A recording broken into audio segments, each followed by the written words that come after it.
Hi friends, welcome to Telugu defence news. Friends, మీకు Indian మిలిటరీపై interest ఉంటే తప్పకుండా మన ఛానల్ని సబ్స్క్రైబ్ చేసుకొని డైలీ ఫాలో అవడానికి అయితే ట్రై చేయండి. ఇక ఫస్ట్ అప్డేట్లోకి వెళ్తే, ఇండియన్ నేవీ స్పోక్స్ పర్సన్ ఒక వార్షిప్ నుండి ఎక్స్టెండెడ్ రేంజ్ బ్రహ్మోస్ని టెస్ట్ చేశాం, ల్యాండ్ టార్గెట్ని సక్సెస్ఫుల్గా డిస్ట్రాయ్ చేస్తుందని అనౌన్స్మెంట్ చేశారు. కానీ ఈ టెస్ట్ గురించి డిఫెన్స్ మినిస్ట్రీ ప్రెస్ రిలీజ్ అవ్వలేదు. కాబట్టి మీడియా కూడా ఈ టెస్ట్ డీటెయిల్స్ గురించి అఫీషియల్స్ని ఎంక్వైరీ చేయలేదు. కానీ ఈ టెస్ట్ కోసం ఇష్యూ చేసిన నోటమ్ లెంగ్త్ అయితే 900 కిలోమీటర్స్ వరకు ఉంది. ఒక 100 కిలోమీటర్స్ మార్జిన్ తీసుకున్న 800 కిలోమీటర్స్ రేంజ్ వేరియంట్ని టెస్ట్ చేసి ఉంటారని ఇండికేట్ చేస్తుంది. ఆర్మ్డ్ ఫోర్సెస్ తరచూ బ్రహ్మోస్ని టెస్ట్ చేస్తూనే ఉన్నాయి.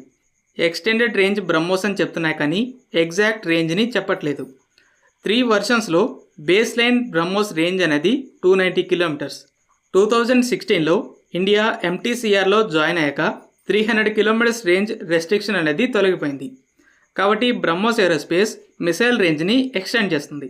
మీడియా రిపోర్ట్స్ని బట్టి ఫస్ట్ 450 to 500 కిలోమీటర్స్కి ఎక్స్టెండ్ చేశారు. గతంలో టైమ్స్ ఆఫ్ ఇండియా ఇచ్చిన రిపోర్ట్ని బట్టి 800 కిలోమీటర్స్ రేంజ్ వేరియంట్ కూడా ఆల్రెడీ ట్రయల్స్లో ఉంది. ఇష్యూ చేసిన నోటమ్ లెంగ్త్ని బట్టి నేవీ కూడా షిప్ లాంచ్డ్ వర్షన్లో 800 కిలోమీటర్స్ రేంజ్ వేరియంట్ని టెస్ట్ చేసిందని ఇండికేట్ చేస్తుంది. ఫస్ట్ ల్యాండ్ టార్గెట్స్ని ప్రెసైజ్గా హిట్ చేయగలిగితే తర్వాత మూవింగ్ వార్షిప్స్ని హిట్ చేసేలా కూడా ఇంప్రూవ్ చేయొచ్చు. కోస్టల్ షిప్ బేస్డ్ రెడార్స్ అయితే అంత లాంగ్ డిస్టెన్స్లో డిటెక్ట్ చేయలేవు. అయితే యాంటీషిప్ వర్షన్కి కూడా inertial navigation plus satellite guidance ఉంటుంది. Indian navy P8I sea guardians అనేవి ఇండియన్ ఓషన్ రీజియన్లో కంటిన్యూస్గా సెర్చ్ చేస్తుంటాయి. డిటెక్ట్ చేశాక టార్గెట్స్ ఉన్న కోఆర్డినేట్స్ని షేర్ చేస్తే మిసైల్ని వెంటనే ప్రోగ్రామ్ చేసి ఫైర్ చేస్తారు. టార్గెట్స్ని రీచ్ అవుతున్నప్పుడు ఐడెంటిఫై చేసుకోవడానికి బ్రహ్మోస్కి ఫ్రంట్లో సీకర్ ఉంటుంది. ట్రావెల్ చేస్తున్న ఎత్తుని బట్టి బ్రహ్మోస్ సీకర్కి మ్యాక్సిమం 50 కిలోమీటర్స్ రేంజ్ ఉంటుంది.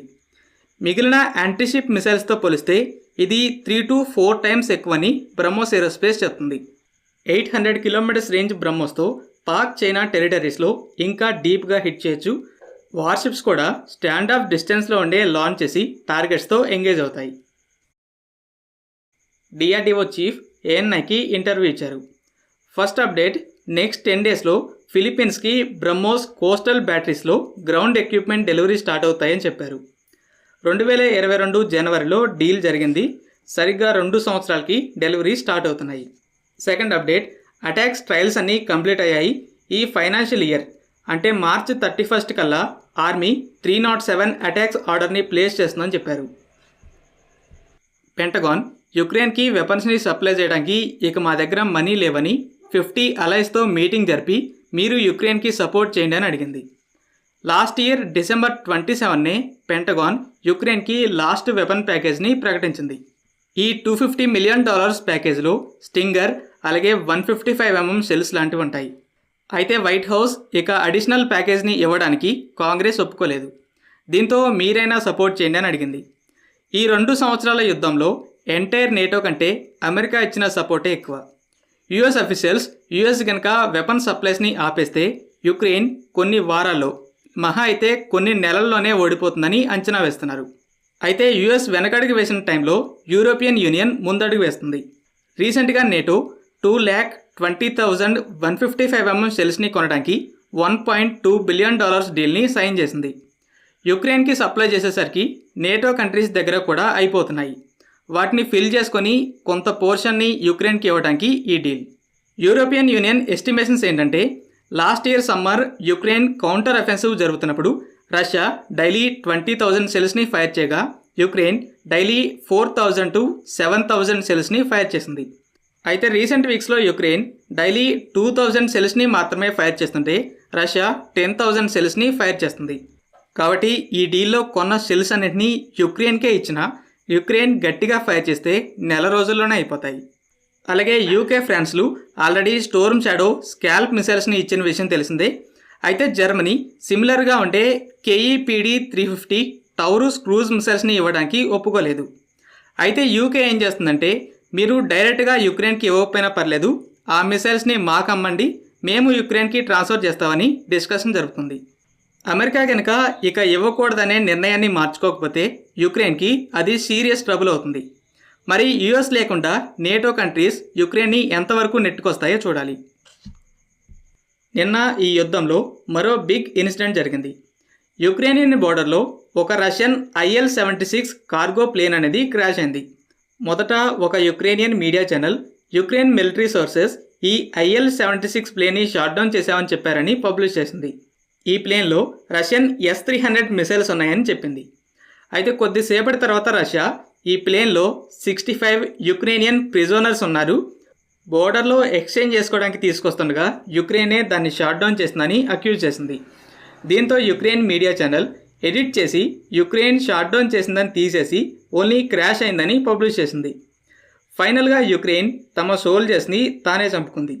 ఈ 65తో పాటు ప్లేన్లో మరో 9 మంది రష్యన్స్ ఉన్నారు. అలాగే IL-76 కూడా చాలా హై వాల్యూ ప్లేన్. వార్ జోన్కి కేవలం 30 కిలోమీటర్స్ డిస్టెన్స్లోనే ఉండగా యుక్రెయిన్ షాట్ డౌన్ చేసింది. నార్త్ కొరియా మరలా ఒక న్యూ స్ట్రాటజిక్ క్రూజ్ మిసైల్ని టెస్ట్ చేశామని అనౌన్స్మెంట్ చేసింది. 2021 సెప్టెంబర్ నుండి కనీసం 10 క్రూజ్ మిసైల్ టెస్ట్లను కండక్ట్ చేసింది.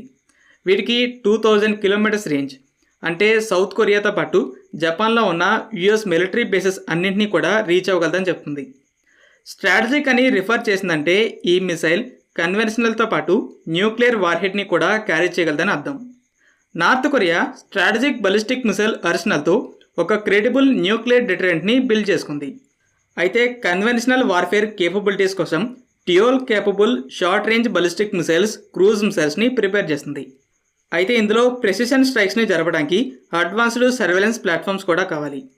అయితే last year US Global Hawk MQ-9 రీపర్స్కి జిరాక్స్ కాపీస్లో ఉన్న 2 డ్రోన్స్ని అన్వెయిల్ చేసింది. ఇవి ISR అలాగే స్ట్రైక్ మిషన్స్ని కండక్ట్ చేయగలవు.